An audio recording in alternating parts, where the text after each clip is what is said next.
კაი გამარჯობათ ყველას მოგესალმებით. დიდება ღმერთს და მშვიდობა გქონდეს ყველას.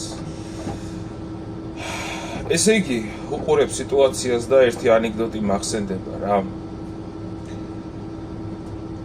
ჯოჯოხეთში მოხდება კაც მოკლედ და ეშმაკმა ეს ერთ-ერთმა სხვათა შორის მამაო მომიყვა ეს ანეკდოტი. ეშმაკმა უნდა დაათვალიერებინოს სხვადასხვა სამყოფელები, ვინ სად არის მოთავსებული თავისი რელიგიის და რელიგიის მიხედვით და აქეთ კათოლიკეები არიანო, აქეთ მუსლიმანები არიან, აქეთ ბუდისტები, აქეთ იაღვეველები და ერთ ადგილზე მივლენ, იქ უნდა და იქ ეშმაკი ეუნება ამ კაცს და აქ ჩუმად გავიაროთ, მართლმადიდებლები არიანო, თორე რო დაგვინახონო, მერე აყვირდებიან. მაგათ თავიანთი თავები სულ ყოველთვის მართალი ხალხი გონიათ. არა და კარგად იციან, სადაც ზიან. მოკლედ, აი ესეთი რაღაცა ხდება საქართველოში, ჩვენს ქვეყანაში. ომი კარზე არის მომდგარი. ომი. წანისის ომი კარზე არის მომდგარი. ხალხი სანთლით არის საძებარი, მეომარი ჯარისკაცები, მეომრები ჯარისკაცები, სანთლით საძებარი ხალხია. ერთმანეთს რო შეფიცონ ერთმანეთს და ომის წინ მიუხედავად იმისა, რომ ჩვენ უნდა გვყავდეს კარგი მებრძოლები, სამასი არაგველები, ერეკლეს შეფიცულები და ყველა ომის წინადღისით ჩვენ ქართველები ერთმანეთს ხანჯლებს ურტყავთ, გულში ურტყავთ ხანჯლებს და ისეთი რამე მე პირადად ისეთი განცდა მეუფლება, რომ მე უნდა ვიყო ამ ომში პირველი. მე უნდა ვიყო ომის ორგანიზატორი. მე, ან რაღაცა ესეთი რაღაც მეუფლება. ბიჭო, იყავი შენ. ვინმე რამეს კი არ გიშლის.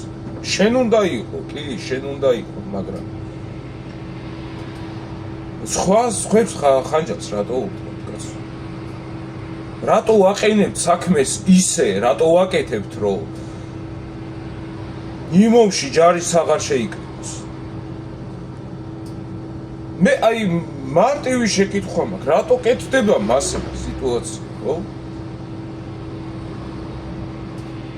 რომ ომში სრულიად ჯარი და სრულად გამართული ხალხი ვერ შეიკრიბოს.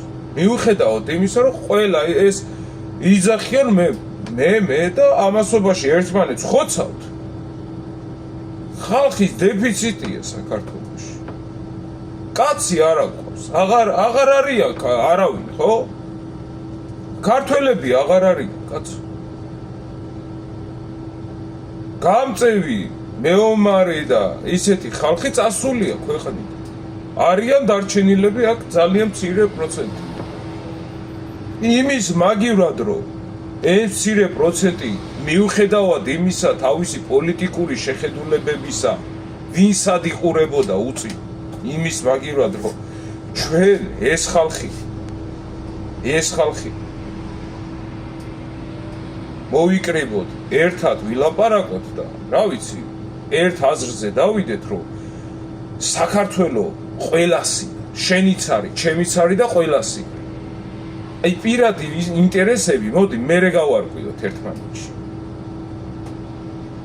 იმიტომ რომ ყველას ინტერესი აქვს საქართველოში, ხო? ყველას რაღაცა ამოძრავებს, მაგრამ არავის არ უნდა ფაქტია ამ ძაღლიშვილი და მტარვალი მტერს რო ხელში ჩაუვარდეს. ყველა თავხდება იმაზე, რომ რუსზე მეტი ნაბოზვარი არაბი ყოფილა. ყველა თავხდება მაგაზე, კაცო. და რატო ხდება ისე, რატო კეთდება საქმე ისე, რატო კეთდება, რომ იშლება ხალხი? რა ვიცი. რატო კეთდება მასე საქმე? რატო უწყობთ ჩვენივე საქციელებით ქართველები ერთმანეთს ხელს ჩვენივე ამპარტავნობით რო აქ მე ვარ თუ რა ვარ ნათქვამია ყველა ბუზი ბზუის ფუტკართა კიდე ყველა თყოის ასე არ დაგვემართოს რა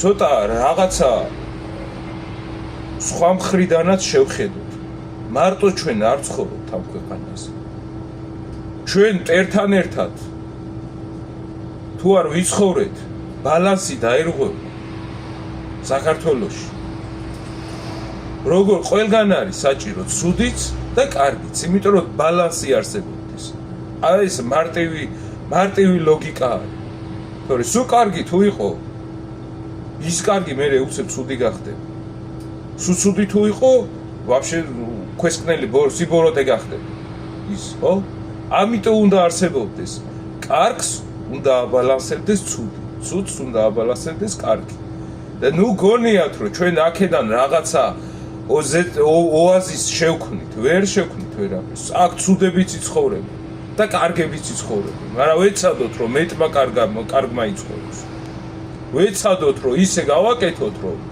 უკან მოსახედი გქონდეს და მართლა რომ ომი მოხდეს ხვალდაზე და ერთთან რომ სისხლით და ხანჯლით გქონდეს შეტაკება და იარაღით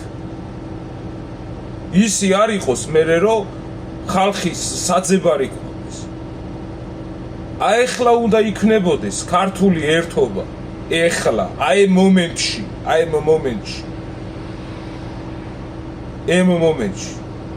ესე იგი იმდენად დავჩაჩანაკდით რომ ამას წინათ ვიდეო იდება გუშინ დავდე YouTube-ში წავტვირთე ქართველი კაცი უღებს არაბებს უკმაყოფილო არის და ჯუმად უღებს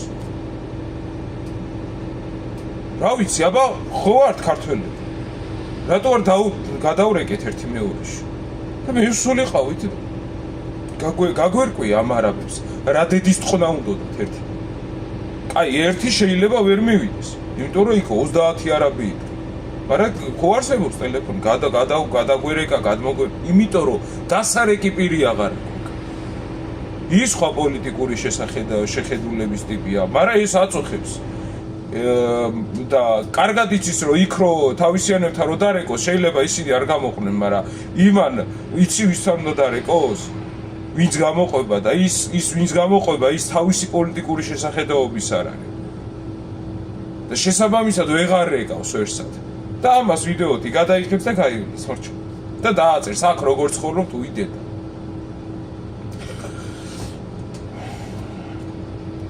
ძალიან გული მტკივა რა აი უყურებს სიტუაციას და ქართველები ერთმანეთს ხანჯლებს ურტყავთ ყველა გულში ჩავიხედოთ მე პირადად აქ YouTube-ში იქნება თუ რაში იქნება ამ არაბიზაციის წინააღმდეგ ვინც გამოვა და ვინც სიტყვას იტყვის ლიბერალური ფლანგი იქნება არალიბერალური კონსერვატიული ფაშისტური თუ რა იქნება ყველასას ავტვირთავ და ყველასას დავდებ და ყველასას ვიტყვი რომ აი ეს ადამიანი არის ადამიანი ვისაც საქართველო ადარდებს არავის გეგონოთ რომ ვინმეზე მეტად საქართველოს ვიყვარს რა მე უფრო მიყვარს საქართველო და ვიღაცას არ უყვარს საქართველო რა არავის არ გეგონოთ აი მაგ უყვარს ყველაფერს რა საქართველო ყველას უყვარს და ყველას უნდა უყვარდეს ისე კი არ მე უფრო მიყვარს და შენ არ გიყვარს ახლა არა გენაცვლ ომი მოდის კარზე და ჩვენ ერთმანეთს ხანჯლებს ვუხმობთ ზურგში ეგრე არ შეიძლება გავიაზროთ გავითვალისწინოთ ღმერთი არ დაგლოცავს ღმერთი არ დაგვიდგება უფალი არ დაგვიდგება და გაიხსენეთ 2012-ში ყველა იქ არავის გეგონოთ რომ ლიბერალები არ იყვნენ ვინც იმის მიშას წინააღმდეგ ხმა მისცეს იქ ლიბერალებიც კაი ბევრი იყო და დიდი მასა იყო დიდი ქართული ერთობა შეიკრა ბიძინა ივანიშვილის ირგვლივ მაგან მოაგებიდა არჩევნები ოცნებას თორე იქ ისე კი არ იყო ბიძინასეული ხალხი მარტო ბევრი ხალხი იყო იქ ფაშისტები ლიბერალები კონსერვატორები ყველა ქართველი იყო იმიტომ რომ იმდენად ამაზრზენი პრობლემა იყო ერთმანეთს არ ურტყავდნენ მაშინ ერთ პრობლემაზე იდგა ხალხი ჩავიხედოთ ყველა ჩვენ გულებში